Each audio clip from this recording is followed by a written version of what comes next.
Le grand dialogue. Sigika Foba.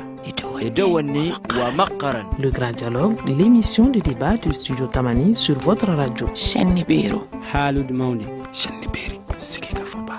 Le grand dialogue. Le grand dialogue. Mesdames et messieurs, bonsoir. L'insécurité au Mali et particulièrement dans sa partie nord, la question reste malheureusement toujours d'actualité avec les attaques qui continuent ça et là. La dernière en date, c'est l'explosion d'une mine ce week-end à Tessalit dans la région de Kidal. Les bilans fait état de 3 civils tués et de 2 casques bleus blessés. Handicap International faisait d'ailleurs récemment remarquer que le recours aux explosifs improvisés par les terroristes continue d'augmenter. Selon toujours Handicap International, ce type d'explosion a fait plusieurs dizaines de victimes depuis le début de l'année. Comme on le constate, malgré les efforts en cours, l'insécurité demeure un casse-tête pour les autorités du Mali. Que faire pour mettre fin au statu quo? Les efforts déployés pour faire face à la situation sont-ils appropriés? Cette question cruciale a-t-elle été suffisamment débattue lors de la visite d'Ibeka à Paris? On est en droit de s'interroger, un droit que nous allons partager. Nous allons donc exercer avec nos invités qui sont au nombre de 4. Ousmane Cornéo, spécialiste des questions sécuritaires au Sahel. André Bourgeot, qui sera au téléphone, il est chercheur au CNRS à Paris, il est spécialiste du Sahel. Firoun Maïga est dans ce studio, il est de la plateforme. Nous aurons en ligne Mohamed Mahmoud qui est de la CMA. L'émission vous est présentée par Seydou Fomba. La violence fait toujours parler d'elle dans les septentrions maliens. Je vous le disais, 3 civils viennent d'être tués dans une explosion à Tessalit. La spirale continue toujours. Pourquoi ne parvient-on pas toujours à arrêter donc cette spirale jusque-là? Alors, je pose la question à vous d'abord, Ousmane Cornéo, vous qui êtes spécialiste des questions sécuritaires au Sahel. Oui, merci Fomba. Ce que je vous fais remarquer par rapport à la situation sécuritaire actuellement au nord, c'est que moi, l'insécurité a changé de forme. Il n'y a plus d'attaque de camps, il n'y a plus d'attaque de ville. Il y a peut-être des explosifs qui sont placés ça et là en dehors des agglomérations. Ça veut dire qu'au moins, ça a changé de forme et la peur a changé de côté. Et ce qu'il faut se rendre compte aussi, c'est que ce n'est surtout pas sûr que ceux qu'on appelle les rebelles qui ont posé ces armes, non, ces explosifs, il y a peut-être les terroristes, on peut le dire, mais ce qu'il faut se rendre compte, c'est qu'il y a eu dans le Nord tellement d'armes de toutes sortes qui aujourd'hui sont enfuies un peu partout et qui fait que même se déplacer dans le désert est un risque de monter sur un engin explosif, qui fait qu'il y a vraiment une nouvelle problématique, c'est d'identifier toutes ces caches d'armes et de pouvoir les déminer. Firoun Nomaïga de la plateforme. Oui, merci beaucoup. Moi, je voudrais juste vous dire que insécurité zéro, ça n'existe pas. Il est sûr et certain que nous nous battons tous les jours pour qu'il y ait plus de sécurité, que les personnes soient beaucoup plus protégées, mais que l'État, dans sa mission régalienne, doit faire face à un défi majeur, qui est le défi de ramener la sécurité.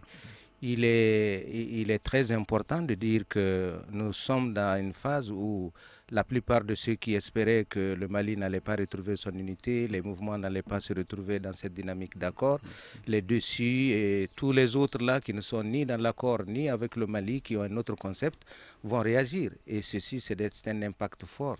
Au regard de tout le mode opératoire, on peut se dire qu'il y a d'autres enjeux, d'autres défis auxquels il faut faire face, mais la sécurité, c'est comme ça. L'insécurité, dans un pays souverain comme le Mali, se doit d'être combattue. Alors, Mohamed Mahmoud de la CMA est en ligne. Dites-nous, comment expliquer le fait qu'on ne parvienne pas à mettre un terme à la situation d'insécurité qui reste donc préoccupante dans le nord du Mali? Merci, M. Fomba, merci aux auditeurs et je salue aussi de passage tous les collègues qui sont sur le plateau. Et effectivement, cette sécurité ne pourrait pas finir comme ça, comme une baguette magique. Nous sommes dans un processus qui est en train d'évoluer positivement. Surtout que maintenant, les deux acteurs qui sont la CEMA et la plateforme se retrouvent régulièrement par rapport à ces questions. Nous avons avons aussi l'administration qui travaille de son côté. Je pense que les uns et les autres vont s'habituer à travailler ensemble. Cependant, cette situation, vous savez, nous ne sommes pas les seuls acteurs dans le nord, dans cette partie du pays. Et c'est pourquoi il urge que la mise en œuvre du programme de l'accord se fasse avec une grande inclusivité pour que les acteurs aussi soient mis à l'écart ou mis en minorité pour qu'on les combatte ensemble. Et je pense que si nous habituons à travailler ensemble, on trouvera la solution qu'il faudra pour réduire ces questions de sécurité. Alors, nous avons André Bourgeot, le professeur André Bourgeot, qui est donc chercheur au CNRS à Paris. Il est en ligne. Dites-moi, monsieur Bourgeot, ça fait quand même longtemps qu'on évoque cette question avec vous et d'autres analystes. Alors, elle n'a toujours pas évolué. Comment vous expliquez cela? C'est assez difficile, mais la première chose que je voudrais dire, c'est que j'observe, et ça c'est quasiment une constante, j'observe qu'à chaque fois qu'il y a une évolution dans les conditions d'application des accords de paix, ce qui est le cas là depuis à peu près 8-10 jours, à chaque fois que ça va dans ce sens-là, il y a de nouveaux acteurs qui interviennent et qui font en sorte que ils exercent des tentatives de sabotage justement de cette évolution. C'est la première chose. La seconde chose, c'est quand même des mines. Donc ça veut dire qu'ils utilisent de nouvelles techniques qui auparavant n'étaient pas utilisées d'une manière très, très, très fréquente. Donc, encore une fois, pour empêcher l'évolution, il y a eu des accords qui ont été faits au nom du pacte d'honneur et du contrat social entre la plateforme et la CEMA, ce qui est quand même un progrès énorme par rapport à la situation qui prévalait il y a 3 semaines ou 1 mois, quelque chose comme ça. Donc, c'était porteur d'espoir. Et à chaque fois que c'est porteur d'espoir, il y a des interventions extérieures qui font en sorte qu'ils font, le terme n'est pas trop fort en définitive, ils font une sorte de sabotage. Or, ce sabotage-là, il a probablement une interprétation. En tout cas, mon interprétation est la suivante, c'est qu'il y a des forces politiques et militaires au sens de l'utilisation d'armes, qui n'ont pas du tout intérêt à ce que la paix s'instaure d'une manière générale sur l'ensemble du territoire malien.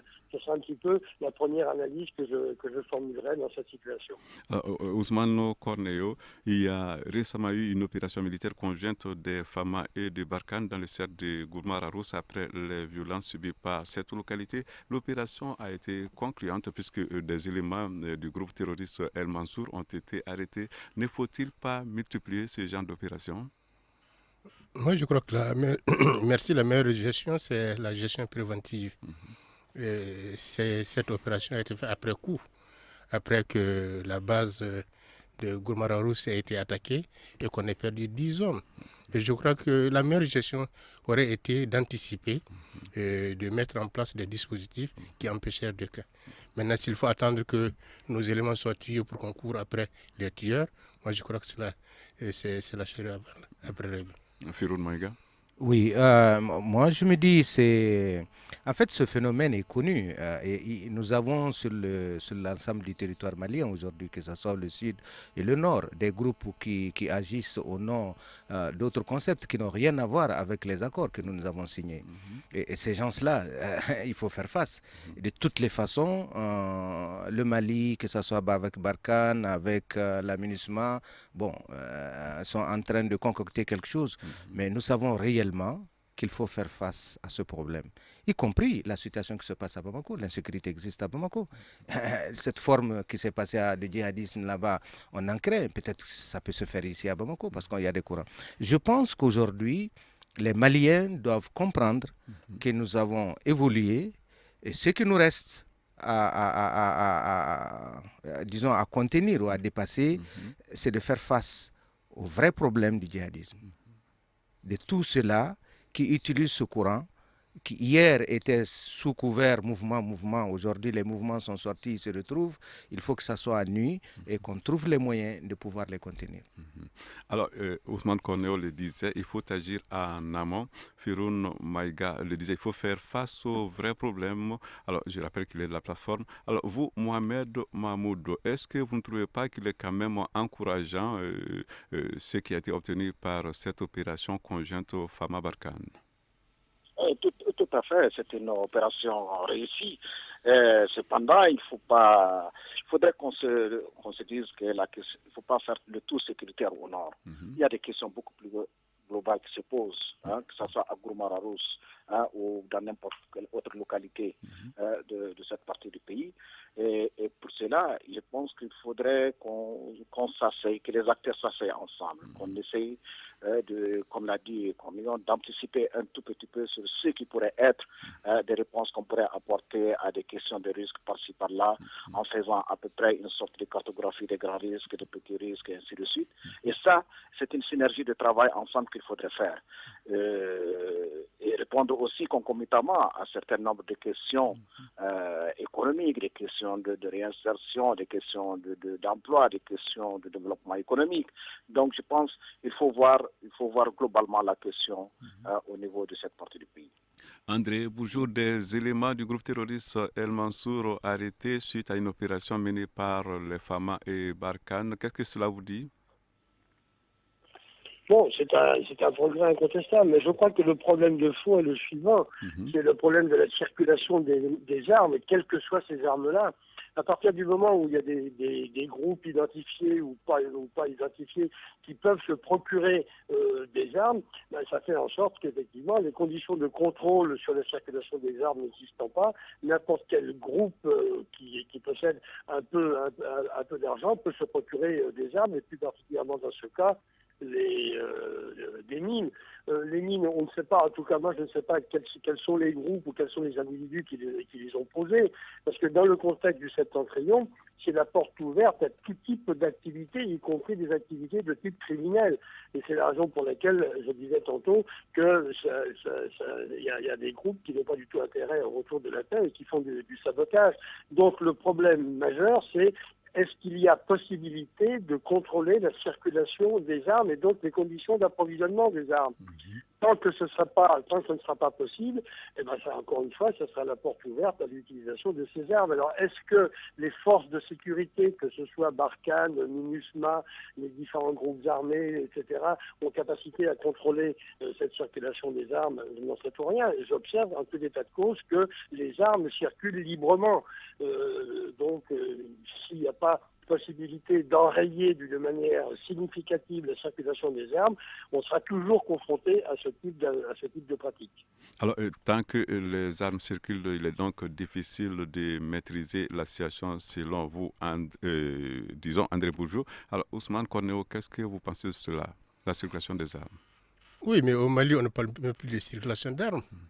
C'est qu'aujourd'hui, il y a tellement d'armes à tous les niveaux, au sud, au centre et au nord, abandonnés par tout le monde, par les FAMA dans leur repli stratégique, par les djihadistes après l'attaque de Kouana, par les groupes armés, à tel point que je dis que la priorité aujourd'hui dans la conquête de la paix et dans le pays, pas seulement au nord, c'est vraiment l'identification des caches d'armes, le désarmement à tout niveau, le déminage, et dans lequel tous les groupes doivent contribuer.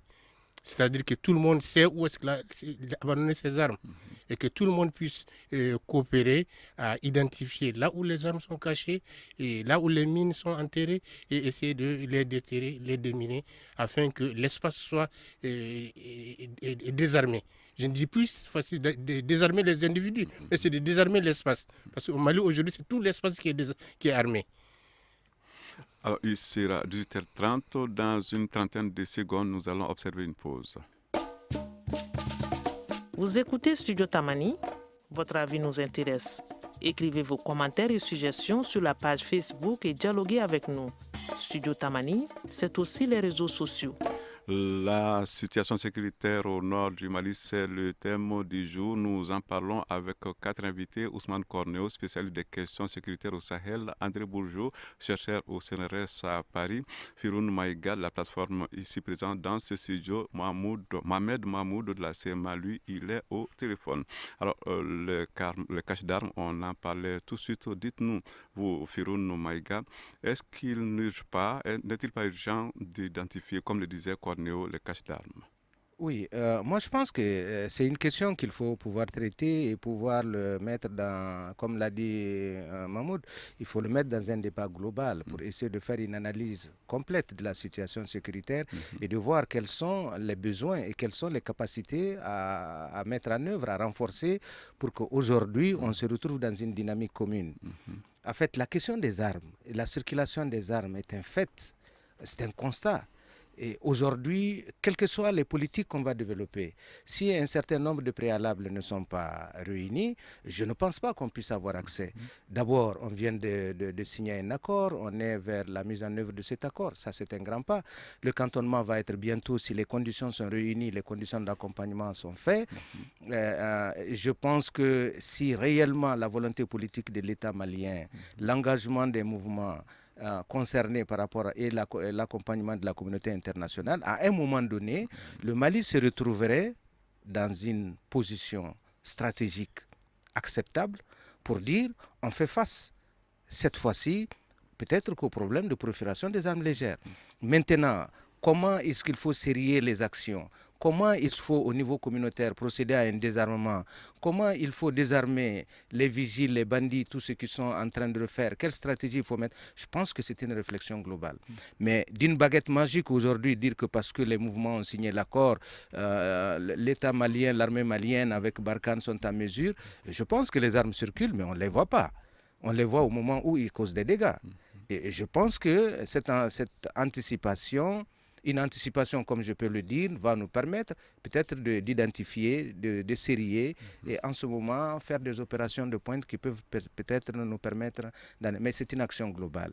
Vraiment, c'est une action globale. Il faut que l'État assume ses responsabilités, qu'elle crée les conditions.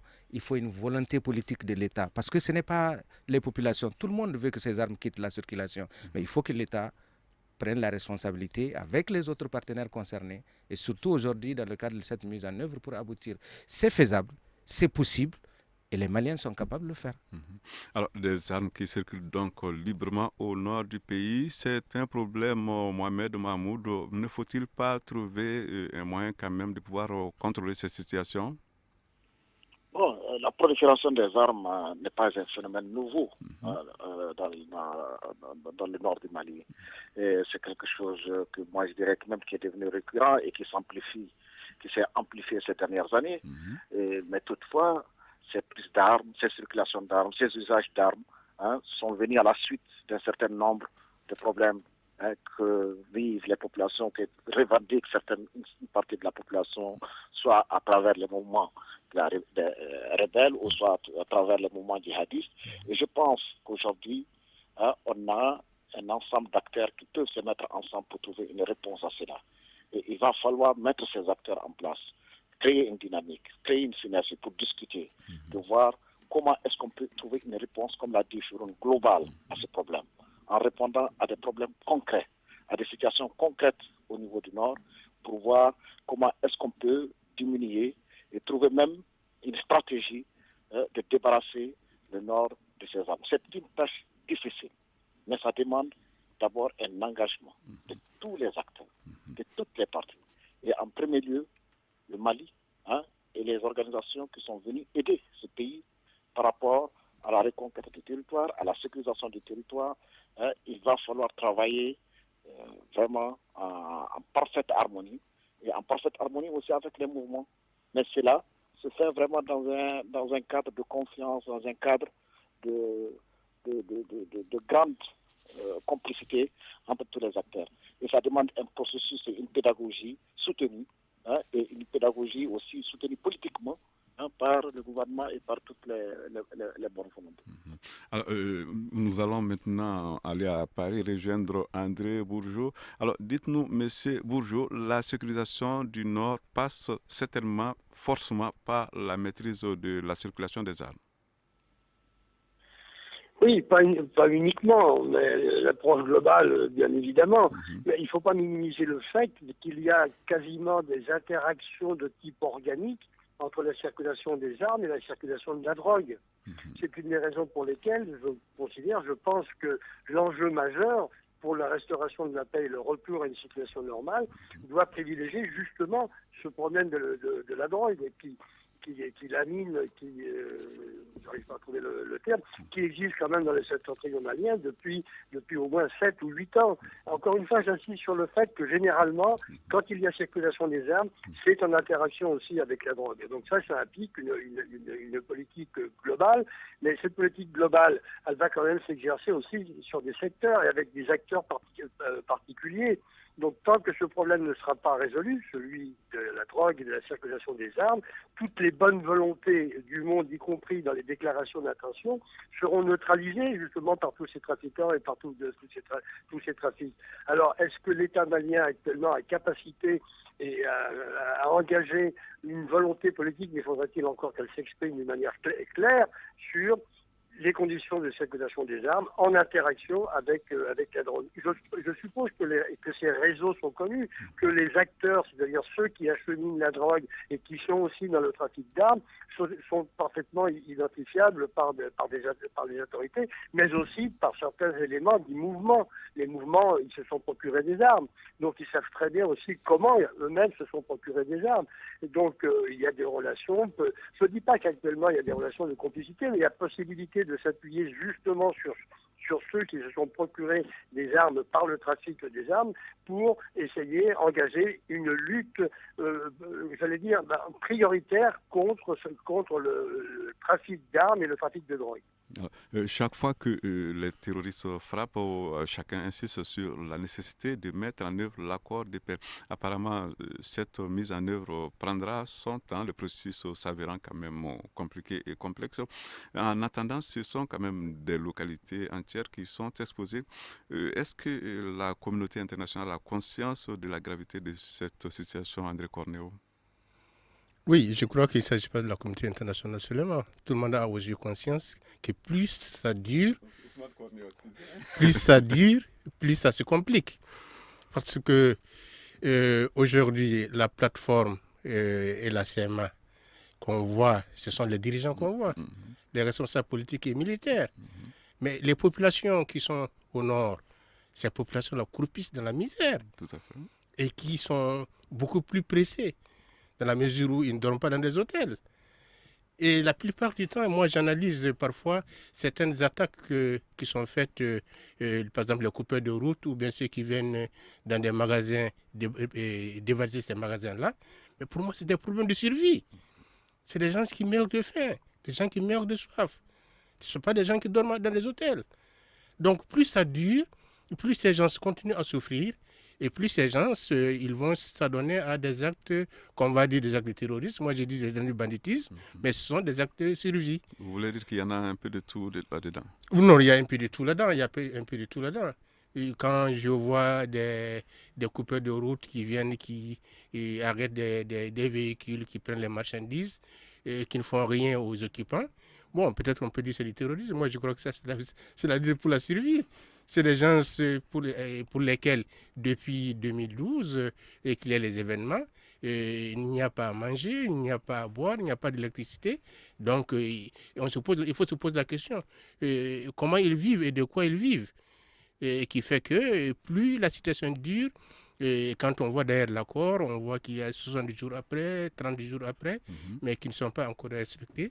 Ça veut dire que cet allongement des délais est vraiment au détriment de ces populations qui croupissent dans la misère.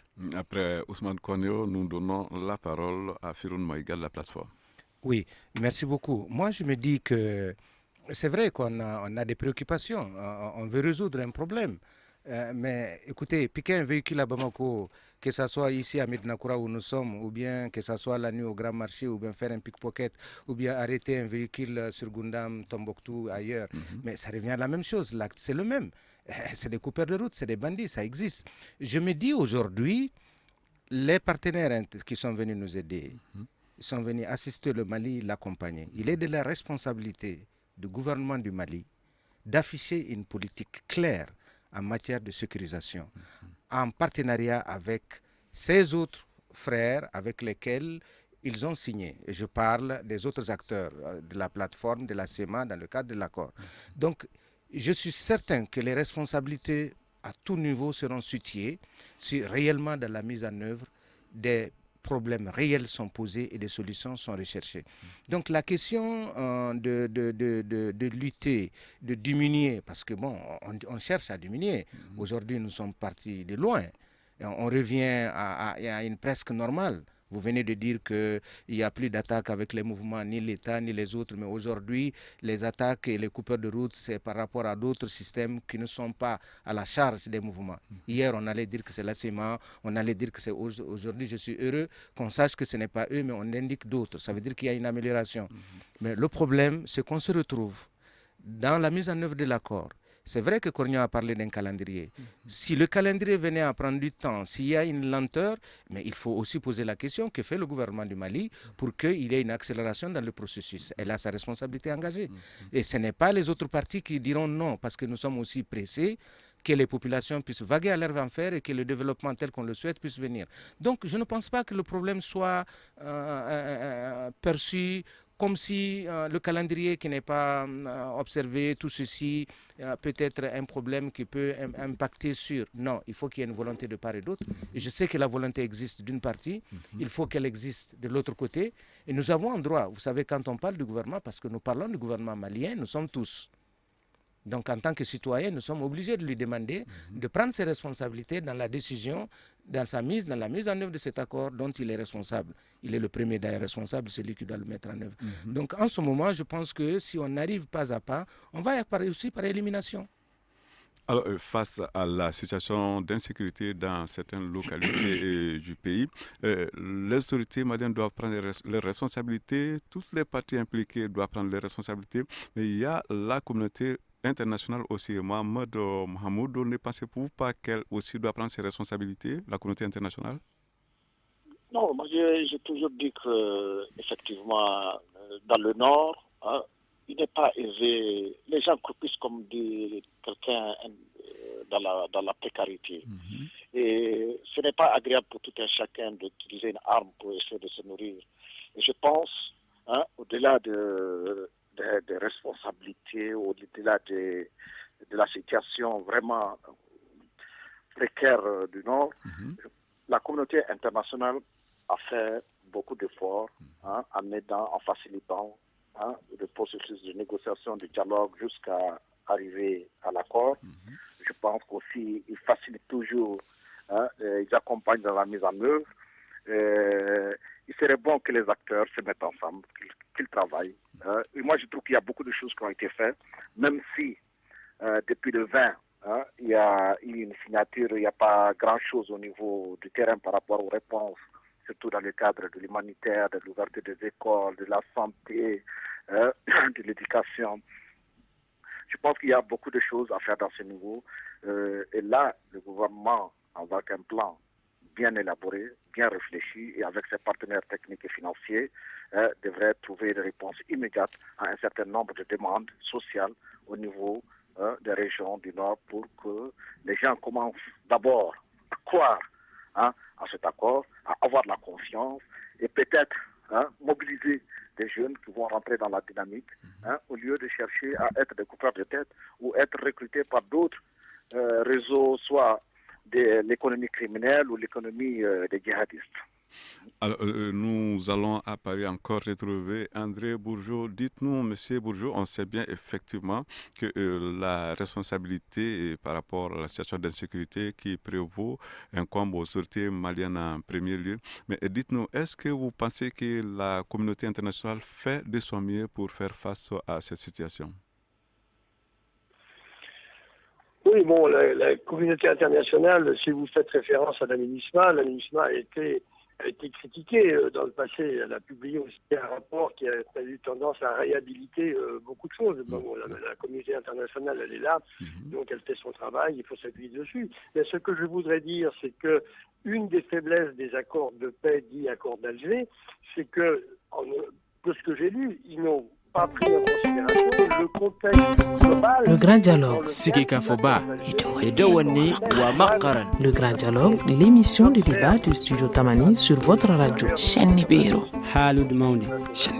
il y a une prolifération Le grand dialogue. Or, les actes de banditisme, les activités criminelles, elles relèvent justement de fonctions de police. Donc le problème, il est là. Cette prolifération d'actes de banditisme n'a pas été pris en compte au moment des accords d'Alger. On a privilégié les mouvements armés à juste titre. C'était pas pensable que ce soit décontextualisé à ce point. À chaque fois que j'ai posé la question à quelqu'un qui était aux accords, je lui ai dit, est-ce que vous avez pris en considération le problème de la drogue? On m'a répondu publiquement, non, on ne l'a pas pris en considération parce que c'était pas à l'ordre du jour, c'était pas l'objet des réunions, etc. Donc moi j'ai pensé quand même que c'était un peu grave de décontextualiser ces accords sans prendre en compte le fait que l'État n'était plus présent dans le septentrion depuis déjà plusieurs années, que c'était une zone de non-droit ouverte à tous les abus. Donc comment voulez-vous que ces accords s'appliquent tant qu'il n'y a pas éradication d'activités criminelles et d'actes de banditisme? C'est pas possible.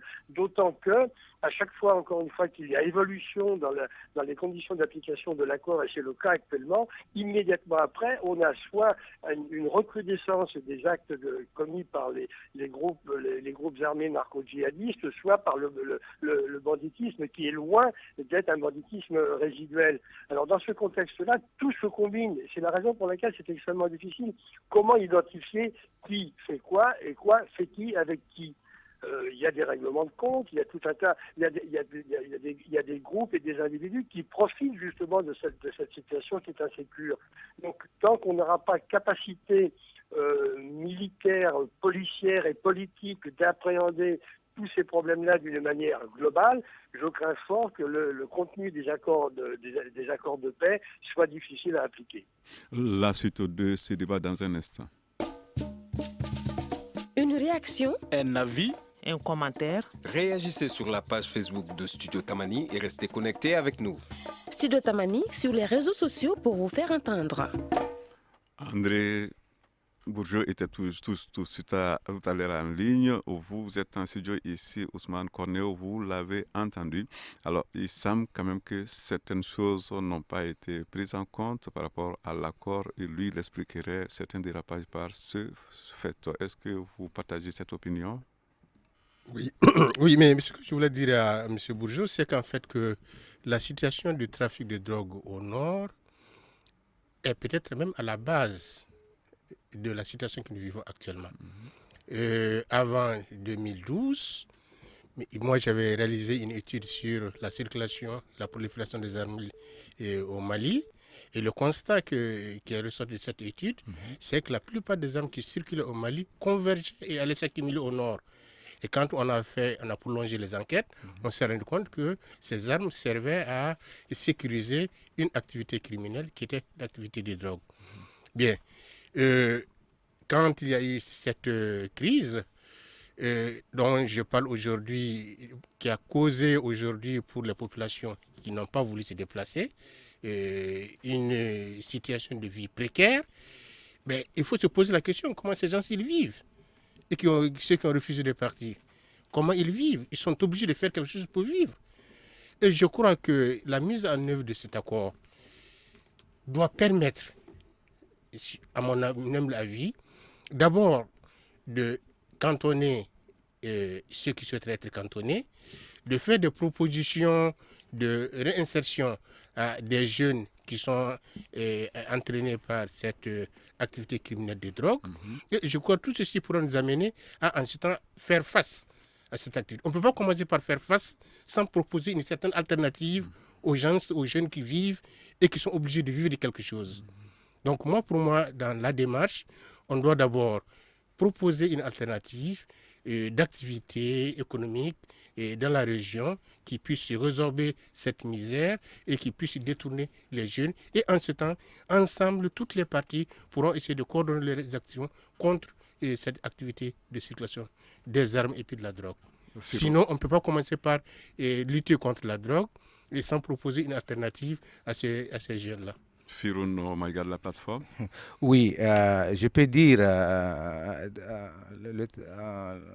le trafic de drogue ou pas. Je veux juste revenir sur les fondamentaux. Il y a des questions politiques qui ont amené à un certain moment des Maliens qui sont en rupture avec l'État central pour des raisons économiques, pour des raisons sociales, à prendre les responsabilités et dire nous ne sommes pas d'accord et nous utilisons les moyens que nous avions à notre disposition pour le faire. Je pense que cette question, il faut la comprendre dans ce sens-là. Le trafic de drogue, la circulation, les ventes d'armes, c'est vrai, depuis quand l'État était dans une situation d'État apaisé, le constat était que cette circulation, ce truc se faisait. Ce n'est pas aujourd'hui que ça a commencé. Donc on ne peut pas mettre les deux au même niveau et se dire que c'est l'autre qui a affecté l'autre. Non, il y a des gens, excusez-moi, qui ont pris les armes pour dire à l'État malien, nous ne sommes plus d'accord dans cette manière de faire et nous allons le montrer, c'est notre façon et c'est ce qui nous a amenés aux accords. Donc faites la part des choses. Maintenant, pendant les accords, il a été décidé la question de lutte contre le terrorisme. On ne l'a pas mis comme un point, mais je pense qu'il y a un point qui détermine clairement la position de la communauté internationale et du gouvernement du Mali à lutter contre le terrorisme, le banditisme et tout ce qui s'ensuit. Ça existe dans l'accord.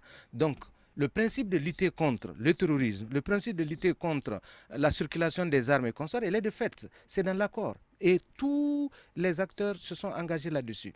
Je veux simplement dire que tout ce qu'on va faire ensemble, de manière globale, comme tout le monde le dit, j'ai entendu mon frère le répéter plusieurs fois et Bourgeois aussi revenir là-dessus, la question de la sécurité, la question de la police dont il est question est une question aussi qu'il faut analyser de manière globale parce qu'il y a des acteurs qui vont mettre leur synergie et leurs compétences ensemble pour relever les défis futurs qui vont revenir. C'est vrai qu'il y a des questions endogènes, exogènes, comme on le dit, qui sont des problèmes qui sont liés à la survie de tous les jours. La sécurité, on le construit tous les jours. Et je pense qu'à ce niveau-là, l'accord, si elle est mise en œuvre le plus rapidement possible avec un engagement de toutes les parties, mais un engagement encore avec un grand bémol de la part du gouvernement, à vous donner une lisibilité, une clarté dans la façon de faire et à accompagner le processus dans une démarche comme nous le souhaitons, parce que nous sommes tous ensemble, je pense qu'on arriverait à bon port. Mohamed Mahmoud, je rappelle que vous êtes de la CMA. Alors, dites-nous, les armes et la drogue, c'est une connexion dangereuse qui complique la situation au nord du Mali? Bon, vous savez, ça c'est un vieux débat dans la Zawa. Contrairement à votre invité de Paris, moi je pense que la question de défense et de sécurité a été débattue au cours du processus. Et dans cela, on a suffisamment parlé dans les différents ateliers de cette question de drogue, de narcotrafic, de narcoterrorisme et comment s'y prendre. Je pense qu'il ne faut pas l'isoler du contexte. Il faut prendre le contexte de façon globale et trouver des réponses globales. Il faut qu'on ait des réponses ambitieuses par rapport à ces régions du Nord. Il faut s'engager à transformer ces régions, à les transformer économiquement. Il faut trouver des réponses restructurantes pour ces régions. Parce que ces questions de narcoterrorisme, de narcotrafic et de la prolifération des armes sont des choses tout à fait nouvelles dans les régions et qui ne sont pas à pratiquer parce que les gens veulent le faire. Mais ils cherchent à trouver des réponses à des questions de précarité, à des questions d'existence. Pas les accepter, pensons qu'il faut trouver des réponses beaucoup plus globales que des réponses sécuritaires.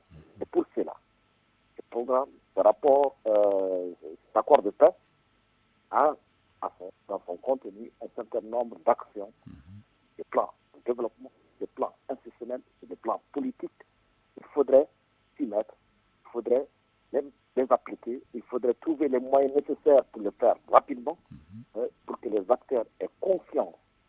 Parce qu'aujourd'hui, les citoyens, où qu'ils soient, ont besoin d'avoir confiance à son État central, a besoin de voir un État qui transpire une sorte d'équité, une sorte de justice, une sorte vraiment d'État qui délivre des services sociaux, des services économiques. Tant que ceci n'arrive pas à être compris, à être vécu par les populations, ce serait très difficile de trouver une réponse que sécuritaire à ce problème. Et je pense que c'est ça qu'il faudrait faire comprendre aux gens. C'est dommage que dans le Nord c'est comme ça, mais la réalité, c'est que les synergies doivent être là entre tous les acteurs et pour trouver les réponses idoines par rapport à toutes ces questions, que ce soit du narcoterrorisme, Nous avons à présent 4 minutes pour faire un dernier tour d'étape. Ce n'est pas forcément aisé. Alors, les travaux de la 4e conférence technique de sécurité du comité de suivi de l'accord de paix viennent de prendre fin. On y a mis il est question de la zone de sécurité établie par l'aménagement. On y a mis fin. La question des sites de cantonnement a été effectivement évoquée. Certains sites ont même été validés. On peut à présent parler d'avancée, M. Cornéo, Ousmane? Oui, c'est vraiment une véritable avancée. D'abord, je rappelle que cette zone d'exclusion, ce ne sont pas les groupes armés qui ont créé cette zone d'exclusion, c'est l'aménagement qui l'a créée. Et je suis content que les deux groupes, en contact avec l'aménagement, aient décidé de la libre circulation. Ça veut dire qu'il y a une véritable avancée. Aussi, le cantonnement qui est en train de se dessiner avec l'identification des sites de cantonnement va d'une bonne exécution de l'accord. Parce que tant qu'il n'y a pas de cantonnement de ces groupes armés, qu'on sache qui est armé et relevant des groupes armés et qui ne l'est pas, et je crois qu'encore que le problème reste total. Donc je crois qu'il y a vraiment une véritable avancée dans la mise en œuvre de l'accord. À présent, la parole est à Firoun Maïga. Oui, moi je voulais juste vous dire que le fait de se retrouver, je tiens juste à vous informer que la plateforme est à Kidal. À l'heure actuelle, il y a des réunions qui sont en train de se tenir avec les gens, les membres de la plateforme, de la CEMA, la société civile, les femmes, pour essayer de créer cette symbiose-là dont on a toujours besoin au Nord. Et ça a apaisé parce que c'est de partout. Les dirigeants de la plateforme et de la CEMA sont partis partout vers le Nord, vers Ménaka et consorts, en train de rassurer les populations sur le bien fondé de cet engagement que nous avons eu à prendre. C'est d'abord une avancée considérable. Bon, maintenant, le cantonnement, le processus, vous le savez, on vient de quitter la CTS aujourd'hui, donc il n'y a pas de problème. Les choses sont en train de partir. Encore, je dis au gouvernement d'utiliser l'essentiel de ce qu'il peut avoir pour mettre les gens en confiance et que tout le monde soit au travail pour qu'on puisse finir avec. Mohamed Mahmoud, la CMA, juste en 2 mots, ce dossier du cantonnement, juste 2 mots. Oui, non, effectivement, comme tous les autres, nous avons connu de grandes avancées et le cantonnement, on va le faire de la façon la plus aussi efficace que possible. On va répondre, nous pensons que ça va aussi apporter des réponses à un certain nombre de questions, et surtout pour bâtir la confiance entre les différents acteurs. Alors, à Paris, où se trouve André Bourgeot, le professeur, le chercheur au CNRS. Nous allons donc lui donner la parole et il va donc tirer les conclusions de ce débat. Oui, ça ne sera certainement pas une conclusion définitive. Encore une fois, le contexte malien, il renvoie à un affaiblissement généralisé de l'État et de l'autorité de l'État sur l'ensemble du territoire national. Et tant que cette autorité-là ne sera pas restaurée avec des moyens appropriés, on sera toujours confronté à cette situation. Et les avancées que tous les intervenants ont mentionnées risquent d'être fragilisées. Je crois qu'il y aurait une symbolique particulièrement forte et particulièrement significative si, par exemple, à Kidal, d'après ce que l'on m'a dit il y a encore quelques jours, le drapeau malien ne flotte pas encore à Kidal. Je crois que si le drapeau malien flotterait à Kidal, ce serait symboliquement extrêmement significatif et ça pourrait créer les conditions de la cohésion, un retour à la cohésion sociale et politique. Merci donc à vous, André Cornéo. Je rappelle que le sujet du jour, c'était la situation sécuritaire dans le pays. Nous avions donc 4 invités. Ousmane Cornéo, qui est spécialiste des questions sécuritaires au Sahel, était présent dans ce studio. Firoun Maïga, également présent dans ce studio, il est de la plateforme. Nous avions Ali Mohamed Mahmoud, il est de la CEMA, de même que André Bourgeot, qui est chercheur au CNRS à Paris, il est spécialiste du Sahel. L'émission vous a été présentée par Seydou Fomba à la mise en onde Gagné Kanté, régie vidéo Seydou, réalisation Ayouba So. On se donne rendez-vous demain pour un autre débat.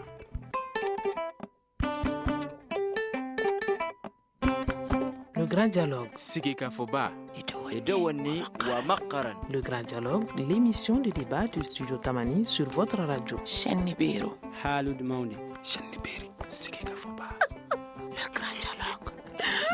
Le grand dialogue.